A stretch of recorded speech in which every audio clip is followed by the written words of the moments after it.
no diretório. No diretório? Não, ou você parou no período do Rousseau. Não, gente, alguém seja específico aí, pera lá. Vai nos slides que aí eu lembro. Peraí. Tá. Alguém vai lembrar também. Aqui. Ó, esse aqui eu lembro que eu dei. Esse aqui eu lembro que eu dei. Passamos. Peraí, eu dei todo o terror? Eu acho que todo terror, lei do mar... Não passou não, todo terror não. Peraí, deixa eu ver onde nós parou. Eu sou incompetente, eu devia ter visto isso antes, na real. República Jacobina. É só você ver sua aula. Eu tô vendo. Peraí, História Geral Arcadas. Que nome criativo, hein? Ela é youtuber. Pessoal, falando nisso, porque quem tá vendo por aí, acho que vocês vão ver no YouTube, mas assim, acessem o YouTube, se inscrevam. Ah, é verdade. Você tem o link, vai me mandar lá que eu não quero. Manda sim. Peraí. Eu parei no bagulho da guilhotina, o terror. Ah, tá. Eu lembro que você tinha passado do Rousseau, que matou os caras. Quem não viu a aula, tipo, desculpa, mas não dá para recapitular, porque a gente tá realmente sem tempo. Senão, eu recapitular para vocês.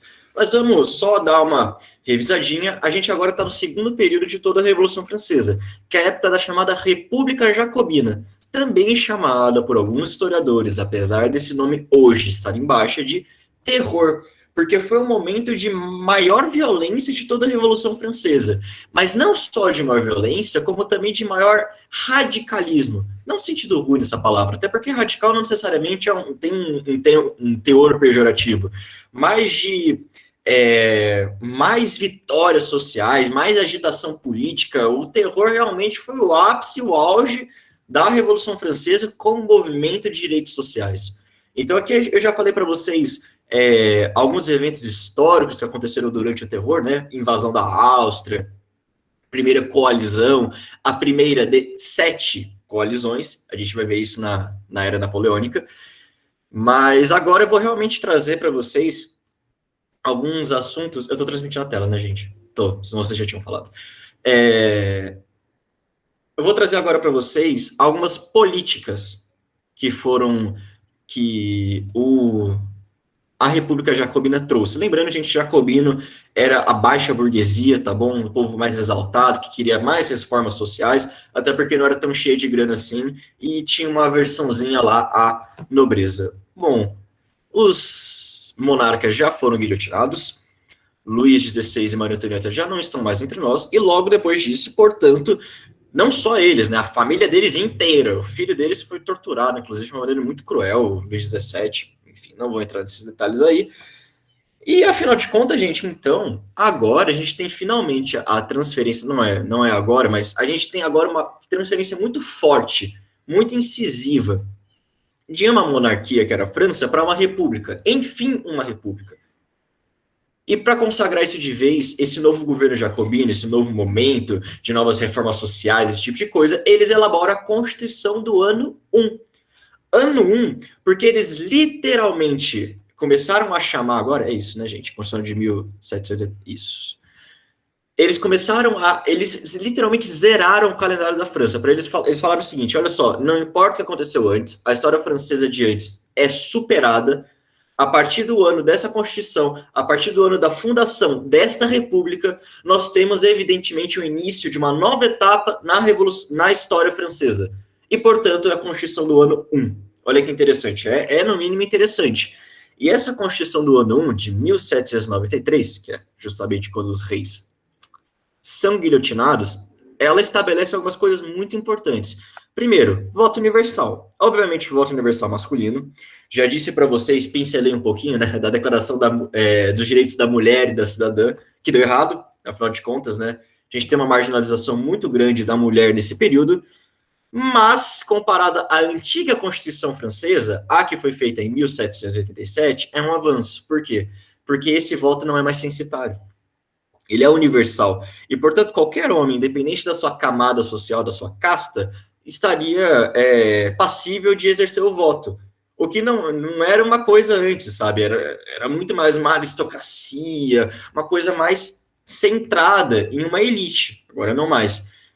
Fizeram uma reforma agrária. Então, assim, gente, é até uma ironia. O terror literalmente, tá? Esse período de 1793 até 1794, matou tanto nobre que chegou a um ponto que, assim, mano, vamos dividir essas terras aí, vamos repartir. Então, os jacobinos pegaram as terras dos nobres perseguidos e começaram literalmente a distribuir para a população. Além das terras, também partilharam um pouco os bens das nobrezas, aboliram a escravidão em todo o território francês. E aqui, quando eu falo todo o território francês, eu também estou falando das colônias ultramarinas e, mais especificamente, mais importante, o Haiti. Não é um tema que vocês vão ver comigo, a América Espanhola, apesar dele estar em história geral, na apostila do Anglo, vocês vão ver com a Camila. Isso tem um impacto muito profundo no movimento de independência do Haiti, esse fato aqui, porque depois vocês vão ver ele é revertido, e aí, puta, explode, estoura, uma das revoltas mais violentas e o único levante de escravos das Américas que deu certo, é um puta mérito para o Haiti, isso é muito importante, então guardem essa informação para aulas futuras. E, por fim, eles começaram a estruturar uma educação pública, laica. Aquele negócio, gente, até então, a educação era muito restrita a uma elite letrada. Antes era mais restrita ainda. Então, lembra, na Idade Média era só para o clero, piriri pororó, passando para a Idade Moderna. Agora a gente tem uma educação mais abrangente, ela envolve nobres, envolve uma alta camada da burguesia, mas agora a ideia é literalmente fazer uma educação pública. Qualquer pessoa está passível a ir para uma escola, ser educada. Então, vejam, gente, que algumas dessas coisas aí da Constituição do ano 1, o Brasil não tem em pleno 2021. Para começar a educação pública. Tudo bem, a gente tem uma educação pública, mas ela não é tão universalizante, apesar de se propor a ser universalizante, quanto se propunha a ser essa Constituição do ano 1. Então, é realmente uma coisa muito ousada, gente. É muito, muito, muito gigante. Salvo engano,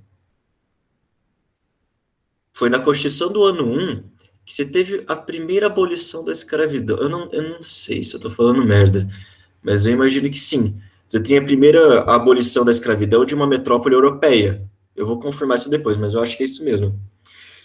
Bom, outra política que os jacobinos fizeram enquanto estavam no poder foi a lei do máximo. O que vocês têm que entender, gente, é que esses períodos que a gente analisa, monarquia constitucional, absolutismo, república jacobina e diretório, eles estão passando por um momento de muita instabilidade dentro da história francesa, porque a França não vinha um governo estruturado e estável há muito tempo, tanto é que ficou trocando, né? Primeiro uma monarquia, depois virou uma república, depois continuou uma república, mas com outros líderes no poder. Então a França estava muito instável, isso gerava insegurança, isso gerava medo, tá? Essas perseguições colocaram o povo já numa paranoia generalizada, e além disso, a França vivia constantemente sendo invadida por potências estrangeiras que estavam com medo dos ideais iluministas, dos ideais da Revolução Francesa se espalharem de uma vez por todas.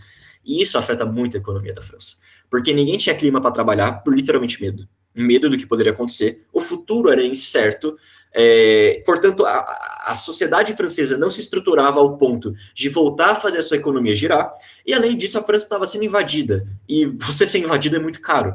Então estava tudo fodido. Portanto, a inflação estava altíssima.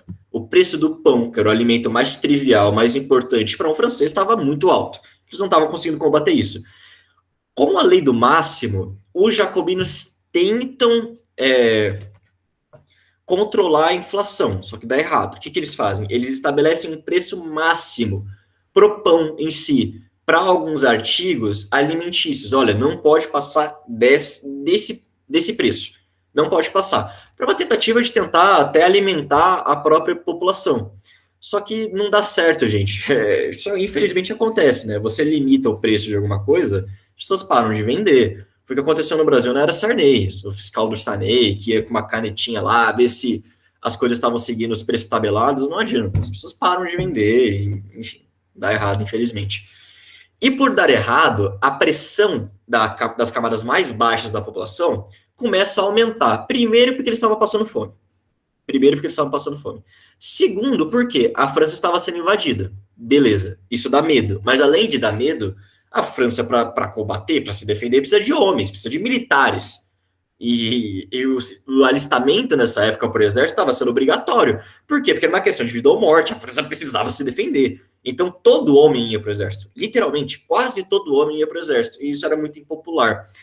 Além disso, você tem um atrito com os sans-culottes. Gente, eu não expliquei para vocês o que são os sans-culottes, mas são tipo um grupo político do interior que queria umas reformas mais radicais, uma reforma agrária, esse tipo de coisa. E por mais que os jacobinos tivessem feito uma reforma agrária de fato, os sans-culottes não batem com os jacobinos. Eles são politicamente opostos, tá bom? Por um tempo eles andaram juntos, mas depois eles romperam. Então, você também tem a pressão dos sans-culottes, que era muito forte no interior. Eles estavam sendo muito perseguidos pelos jacobinos e eles estavam putos por causa disso.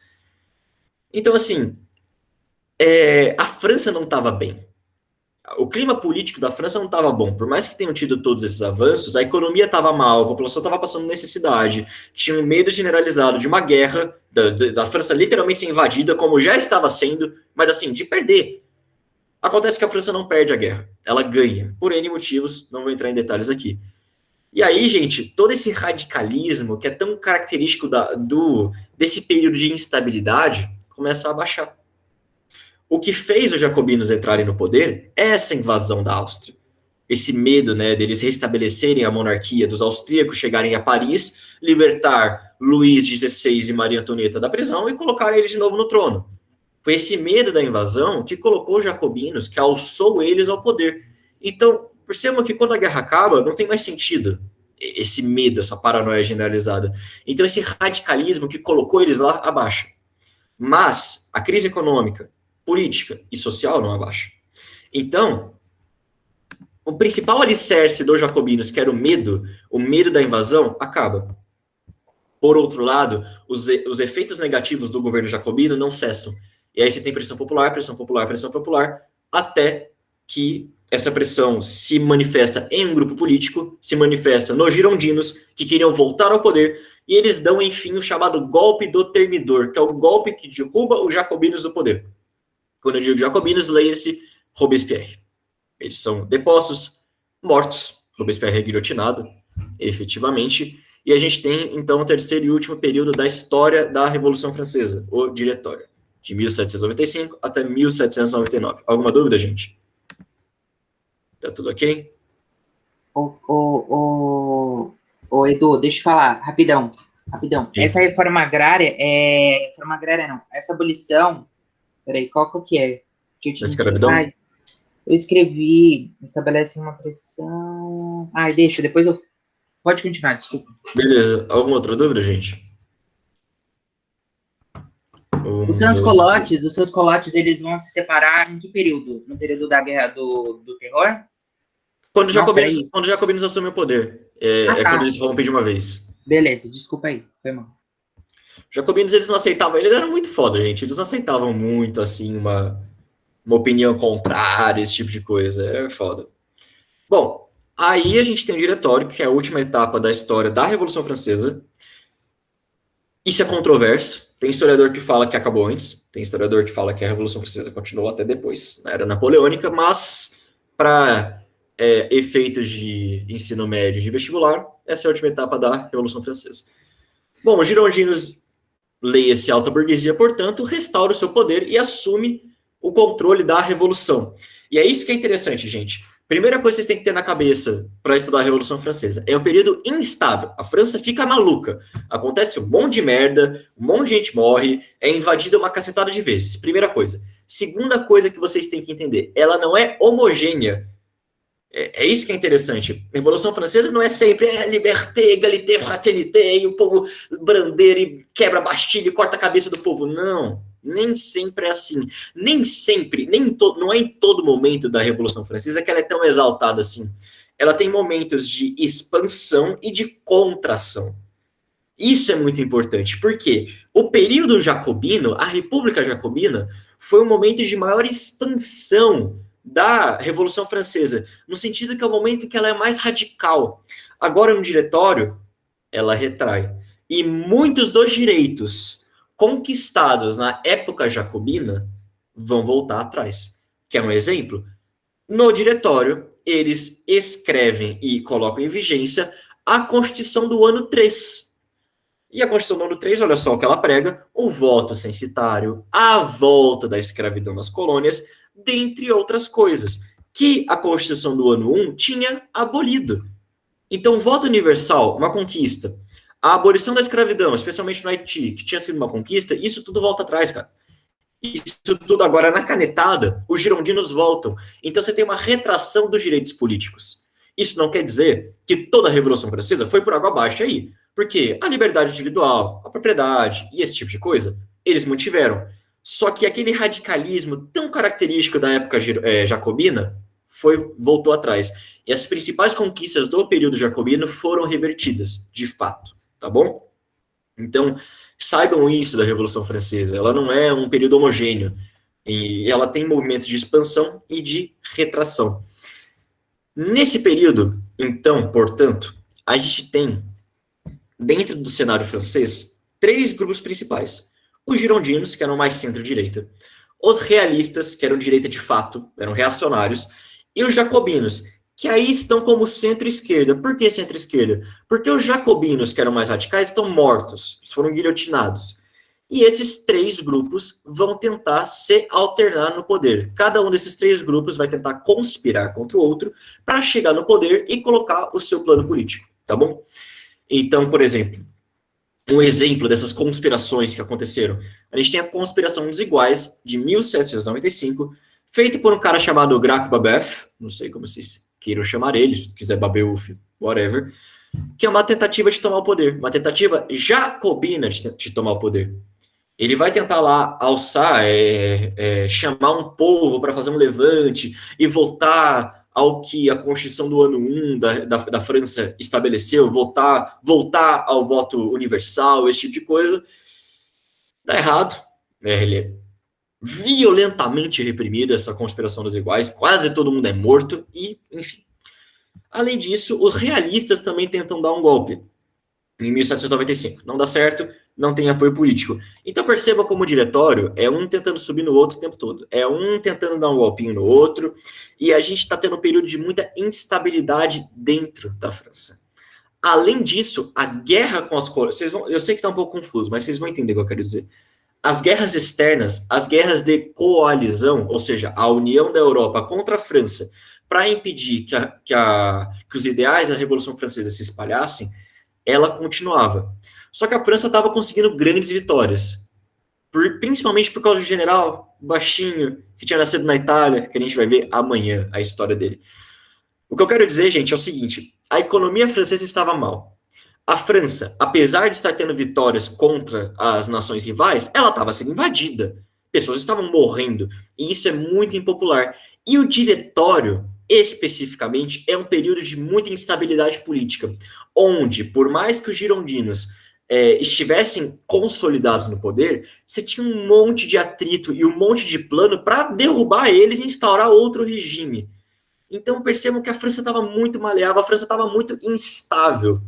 E os franceses estavam cansados disso. Eles estavam literalmente cansados dessa instabilidade. Eles só queriam paz. Nesse cenário, você tem uma figura francesa popular pra caralho. Um gênio militar, sem dúvida alguma. A gente vai ver isso amanhã, que eu não vou fazer suspense. É o grande pequeno Napoleão Bonaparte, que ele era uma figura admiradíssima e influente na França. E viam no Napoleão uma chance de acabar com essa instabilidade, a partir de torná-lo cônsul. Cônsul, que é um cargo administrativo, tá bom, gente? Seriam 3 cônsules, portanto, resumindo muito a história, convida Napoleão a ser cônsul da França, ele e mais 2 outros membros do mundo militar francês, que eram também muito admirados, muito queridos, esse tipo de coisa, piriri pororó. A questão, gente, é a seguinte: o diretório estava indo para o buraco. O governo girondino não estava bem. E tinha esse medo de ter uma retração, de voltar, da população fazer alguma coisa e voltar a ser o que foi na época do terror, que ninguém mais queria que fosse, que foi uma paranoia do caralho, um monte de gente morreu, esse tipo de coisa. Então, para tentar equilibrar as coisas, e para tentar trazer mais estabilidade para a França, decidiram por abolir essa república e colocar o período consular na França. O parlamento não seria fechado, não é que esses ministros perderiam totalmente o poder, mas agora o poder da França seria concentrado na mão de 3 indivíduos, os cônsules da França. Posteriormente, o Napoleão dá um golpe dentro do golpe e se torna o único cônsul, o mais importante. Esse é, portanto, gente, o golpe do 18 de Brumário, que aconteceu no nosso calendário no dia 9 de novembro, vulgo meu aniversário, que é quando o Napoleão ele é convidado a ser cônsul da França para tentar assumir o poder e melhorar a situação, para ela não ser tão instável assim, e a partir disso ele dá um golpe dentro do diretório, depõe as principais lideranças girondinas e assume o poder para si e para seus outros pares. Esse é o fim prático para vocês da Revolução Francesa. Alguma dúvida? Aí vocês estão pensando, mas caralho, por que depois de tudo isso que aconteceu, por que deixaram Napoleão assumir? E principalmente, como é que esse cara virou imperador depois? Sabe, os franceses são malucos, eles fizeram essa merda toda aí, decapitaram uma cacetada de gente, mataram um monte de nobre, para depois colocar um cara como imperador. Que absurdo. Tem motivo. A aula de amanhã a gente vai ver isso. Vocês entenderam, gente? O resto da Europa não queria que essa ideia se espalhasse, porque tinha medo de perder essas colônias, já que a França estava perdendo os haitianos. Não só isso, Cindy. A Europa tinha medo da Revolução Francesa se espalhar de fato. Porque, lembremos, tudo bem, a Inglaterra teve uma limitação do poder real, mas a Áustria, Prússia, Rússia, Espanha e Portugal continuavam sendo monarquias absolutistas. Então eles tinham medo de que o que aconteceu na França acontecesse com eles. Entendeu? Além de todo esse papo das colônias. Além desse papo todo. O Edu, como é que chama o golpe dos girondinos para esse negócio dos cônsuls? Tem um nome específico? Antes de ter o golpe do 18 do Brumário? Golpe do Termidor. Tá no slide. Ah, tá, não. Ah, tá. Faz sentido, tá, desculpa. É isso aí. Gente, alguma última dúvida? Se não, guardem tudo que vocês aprenderam de Revolução Francesa na caixinha e vamos para a Revolução Industrial. 1, 2, 3. Gente, eu quero pedir desculpas pela aula ter sido tão picotada assim. Eu não estava planejando. Enfim, Revolução Francesa é um tema interessantíssimo. Eu tô pensando ainda se eu vou regravar e colocar tudo numa aula só, para quem quiser acompanhar, para ficar um pouquinho mais claro. E, enfim, é um tema muito importante, mas, enfim, por enquanto... Edu, Oi, pode falar. só uma pergunta, assim, onde é que ficam as suas aulas? Que elas não ficam na arcada digital, né? Onde é que elas ficam? Não, gente, elas ficam no YouTube. Aqui, ó, peraí. Aqui, alternar a conta. Nossa, meu YouTube é só um lixo, velho. Meu canal. Aqui, ó. Aqui. Fica aqui, gente. Tá bom? Eu coloco lá porque eu acho melhor, acho mais fácil, enfim. Obrigada. Imagina. E aí, gente, eu tô pensando se eu vou gravar tudo, deixar só um vídeo, mas enfim, vamos ver isso depois. Agora é Revolução Industrial. E bom, gente, quando a gente pensa em indústria, eu acho que é inevitável, a primeira coisa a vir na nossa cabeça é Estados Unidos, sem dúvida alguma. Talvez não Estados Unidos, mas um Japão, alguma coisa assim, que são polos de tecnologia muito grandes. Então, quando a gente, pelo menos quando eu penso em indústria, a primeira coisa que vem na minha cabeça é Fordismo, cara. Aquela esteira de produção, aqueles carros sendo construídos, aquele povo sendo escravizado, basicamente, né? E se vocês pensarem isso, vocês não estão errados. Totalmente errados. Por quê? Porque essa parte que é tão característica da Revolução Industrial para a gente, os tempos modernos, do Charles Chaplin, eles são de um período posterior. Basicamente, por motivos pedagógicos e apenas pedagógicos, os historiadores dividem todo o processo de industrialização mundial em etapas. Então, a gente tem a chamada primeira Revolução Industrial, segunda Revolução Industrial, que são as que a gente vai ver na aula de hoje. Mas também tem uma terceira, tem uma quarta, estamos indo para a quinta. Então, a Revolução Industrial que a gente vai ver agora, nesse exato instante, não é essa dos Estados Unidos, não é essa do Japão, da Mitsubishi, do Fordismo, desse tipo de coisa. Essa primeira Revolução Industrial, a gente vai ver, primeiro, como ela surgiu, como ela começou e onde especificamente ela começou. Tá bom, gente? Provavelmente é só esse slide que vai dar para dar hoje, mas não, mentira, acho que vai dar para dar esse daqui também. Mas enfim. Então, antes de ir para a Revolução Industrial em si, suas características que são tão importantes, que mudaram o dinamismo de como a sociedade funciona e esse tipo de coisa, a gente tem que entender como ela surgiu. E quais foram as características que permitiram que ela surgisse. Isso é muito importante. Então, gente, quando eu falo Revolução Industrial, especificamente a primeira Revolução Industrial, que é o período de desenvolvimento da indústria, que vai de 1760 até 1850, vocês, por favor, esqueçam Estados Unidos, esqueçam Japão e esqueçam qualquer coisa diferente de Inglaterra. A primeira Revolução Industrial é monopólio, é exclusiva dos ingleses. Porque, afinal de contas, foram eles que desenvolveram a Revolução Industrial em si, como um todo. Então, nesse períodozinho aqui, é óbvio, as coisas são um pouco maleáveis, não é tão extremo assim. Mas, grosso modo, a gente pode falar que nesse período só a Inglaterra tinha indústria. Indústria desenvolvida mesmo. A gente pode falar que só a Inglaterra tinha uma economia que dependia majoritariamente de indústrias. Não é que a França não tinha indústria, não é que a Alemanha nem existia, não é que a Prússia não tivesse indústria, mas é que elas não tinham um parque industrial forte o suficiente para rivalizar com a Inglaterra, e a economia desses países ainda era muito baseada na agricultura. Vejam bem, a agricultura nunca deixa de ser importante na Inglaterra, mas agora o fator mais importante de desenvolvimento econômico é a industrialização. E isso, durante o período da primeira Revolução Industrial, é exclusiva dos ingleses. É só lá na Inglaterra que isso acontece. Vocês devem estar pensando por quê disso, afinal de contas. Por que, então, que só na Inglaterra? Por que isso só desenvolve tão fortemente dentro de território britânico? Alguns motivos. Todos esses, quase todos, a gente já viu. E agora que eu vou falar para vocês, vai ser tipo assim, vai explodir a cabeça de vocês. Primeiro motivo. A gente tem a ascensão da burguesia ao poder. Nós tivemos a Revolução Puritana e a Revolução Gloriosa, que estabeleceram um limite ao poder monárquico e, principalmente, deram um maior prestígio ao parlamento. E quem que está no parlamento? Obviamente, a burguesia, que agora tem poder para editar leis, para colocar a sua vontade dentro da política nacional. Então, a burguesia ascender ao poder dentro da Inglaterra é muito importante. Além disso, essa burguesia era majoritariamente puritana. Puritano, que é o jeito que os ingleses chamam os calvinistas.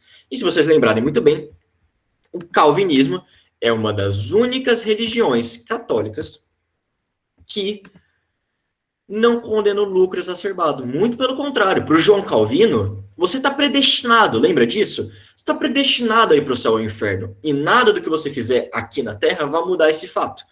O que você pode fazer, no máximo, é descobrir se você vai para o céu ou se você vai para o inferno. E uma maneira boa de você fazer isso é você enriquecer legitimamente e honestamente em vida. Então, o lucro para os calvinistas não é condenado. Então, veja bem, você tem a ascensão de um grupo político que mexia com negócios, que mexia com acúmulo de capital, e a religião desse povo não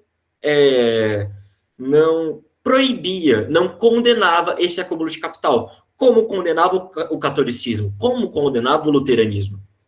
Não para os puritanos. Tá bom? Portanto, gente, além disso, o Estado inglês, desde sua Revolução Puritana e Revolução Gloriosa, estava passando por um período chamado acúmulo primitivo de capital. Basicamente, o Estado inglês estava retendo dinheiro. E depois ele vai usar esse dinheiro para pagar a industrialização de fato. De onde que vinha esse dinheiro?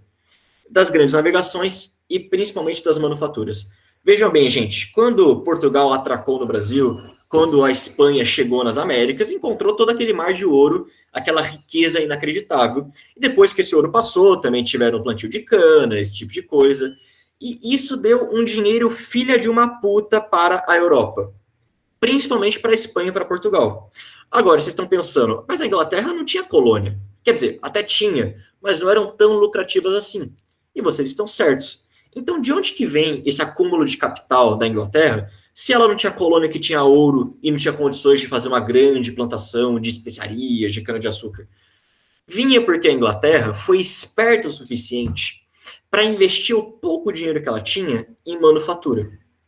Portugal, Espanha, pegaram esse dinheiro aí, que veio da gente, que veio das Américas, e enfiaram no cu.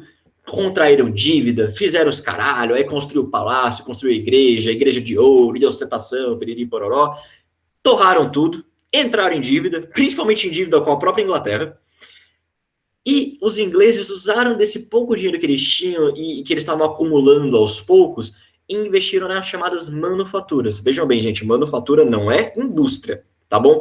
É uma técnica de produção que é diferente. Tem algumas semelhanças, mas é diferente, tá bom? Principalmente a grande manufatura inglesa, a que realmente dava lucro, era a manufatura têxtil, que era muito boa, era muito bem desenvolvida dentro da Inglaterra. Então, quando Portugal vai comprar uma roupinha, uma blusinha aí, vai lá na Amazon da época deles, vai comprar, sei lá, uma blusa do One Direction, eles vão comprar da Inglaterra. A mesma coisa da Espanha.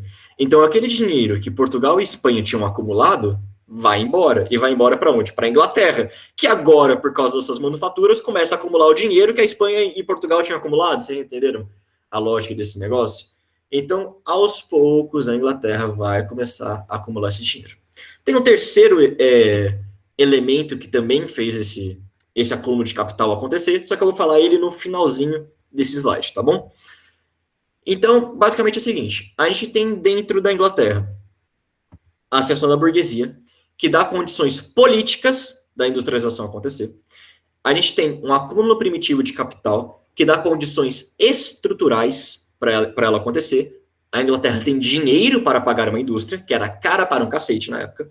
E agora a gente vai ver os cercamentos, as políticas do cercamento, gente, que deram condições de mão de obra para a industrialização acontecer.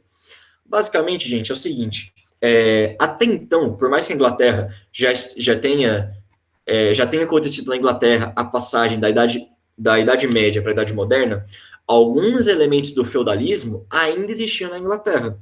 Principalmente as terras comunais. Eu não estou cobrando que vocês lembrem, mas, se vocês lembrarem, é bom, que o feudo mesmo, era dividido em algumas partes.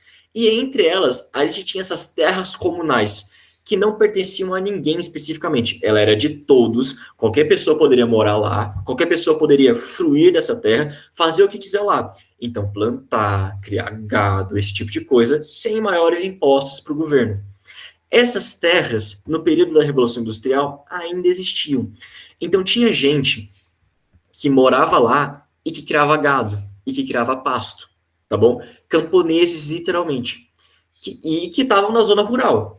Que a Inglaterra faz com o cercamento, com a política dos cercamentos, extingue essas terras comunais, faz elas deixarem de existir e expulsa todo esse povo que morava nela, que agora sem terra, vai para outro lugar. E que outro lugar é esse? Para a cidade. Então, com a política de cercamentos, com o confisco dessas terras que antes eram comunais desse povo, a Inglaterra faz essa população que morava nessas terras ir para a cidade.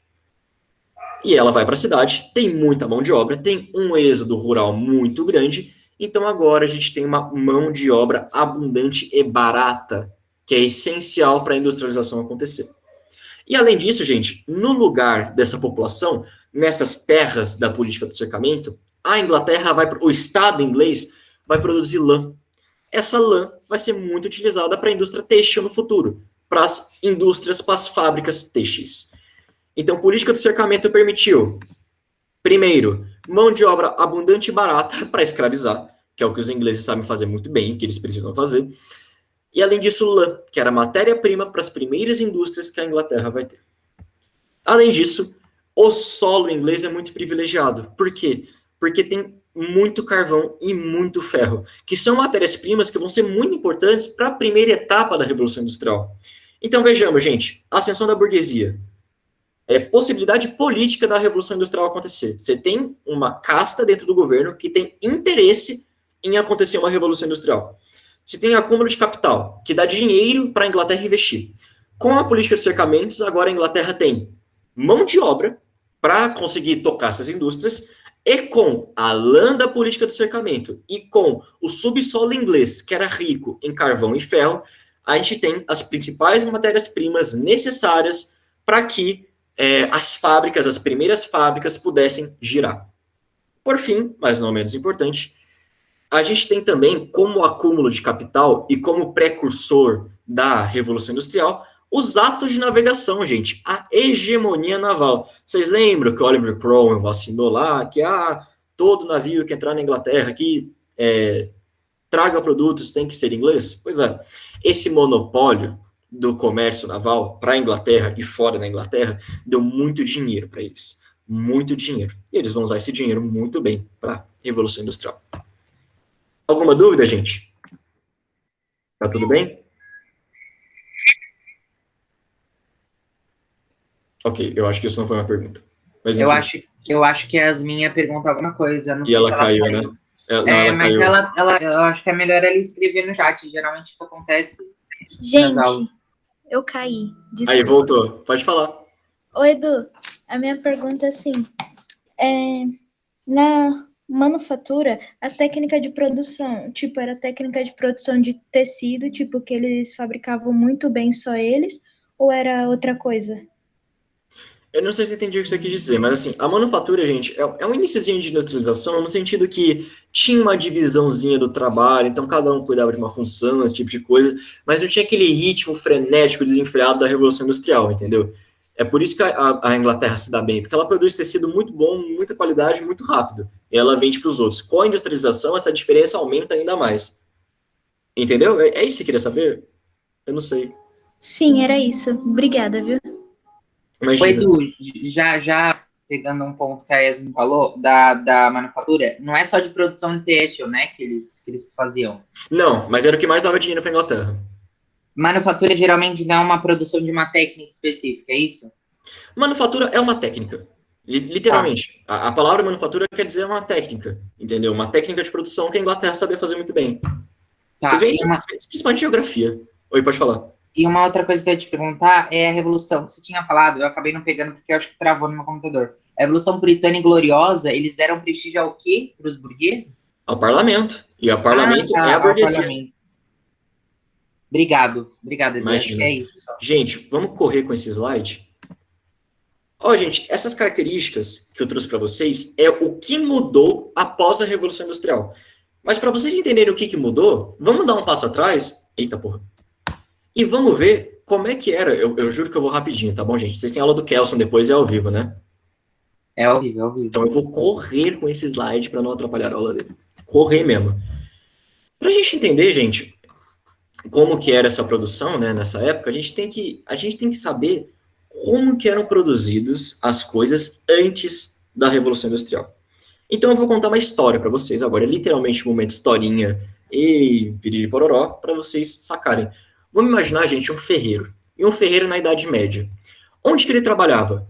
Normalmente na sua própria casa. Ele tinha, então, a sua forja, que era tipo, vamos supor aqui, na garagem dele, garagem entre aspas, no fundo da casa, que é onde ele fazia as suas armas, as suas espadas, consertava as coisas, as demandas que ele tinha. Esse ferreiro, ele trabalhava lá nesse fundo da sua própria casa. Portanto, era um ambiente doméstico de trabalho. Um ferreiro sabia todas as etapas de produção do ofício que ele exercia. Então, ele sabia como amolar uma espada, sabia como derreter ferro, como moldar, como esculpir, como construir, como transformar aquele ferro em aço, esse tipo de coisa. Ele tinha um domínio absoluto do trabalho dele. Ele tinha um domínio absoluto da técnica. E, normalmente, por mais que esse ferreiro tivesse alguns ajudantes, ele fazia quase tudo sozinho. Então, era ele, literalmente, no processo de produção de uma espada. Era ele que ia lá, comprava o ferro, derretia o ferro, colocava ele no molde, ficava batendo aquela desgrama por 3 dias até fazer uma lâmina. Aí pegava essa lâmina, colocava num cabo, esculpia esse cabo, deixava ele bonitinho e fazia uma espada. Então, vejam, era um ambiente doméstico de trabalho, familiar, normalmente familiar, em que a pessoa que estava exercendo esse ofício sabia todas as etapas dele e tinha uma técnica muito elaborada, porque ele sabia fazer literalmente tudo. E normalmente era ele que fazia tudo. Com a Revolução Industrial, isso muda completamente.